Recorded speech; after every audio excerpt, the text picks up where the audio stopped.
Yes, it's one of the best things we can ever hear, and probably one of the sweetest sounds that can pass through our lips.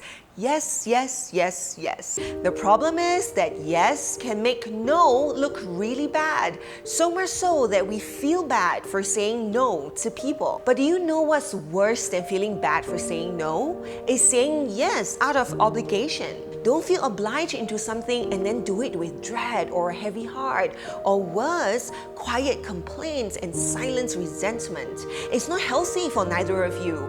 Wouldn't you rather someone say no to you than to say yes reluctantly? When we do something reluctantly, we can't help but attribute a little bit of blame to the person for making us feel bad.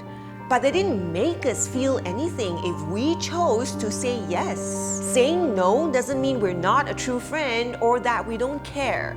All of us have a finite amount of resources, so every day we have to choose what to spend our time and effort on based on our priorities. So just because you're friends or family doesn't mean that your priorities will automatically be the same. People have a multitude of reasons why they would want or not want to do something. It's not up to us to assume that we know their minds and their hearts or their schedules and responsibilities. Saying no doesn't mean we're not a nice person. Whatever it is that we feel we ought to do, sometimes we just cannot physically or even emotionally cope. The key to being able to say no is to be able to take a no graciously.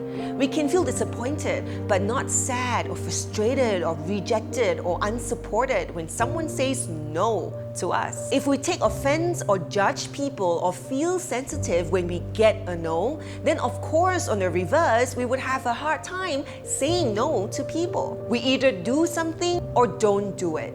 There is no space for feeling bad when we say or get a no, because no matter how we feel about it, reality doesn't change. So don't spend your time and energy feeling bad. It's easier said than done because guilt is such a familiar feeling, but we can do it. We can say no and still be happy, always.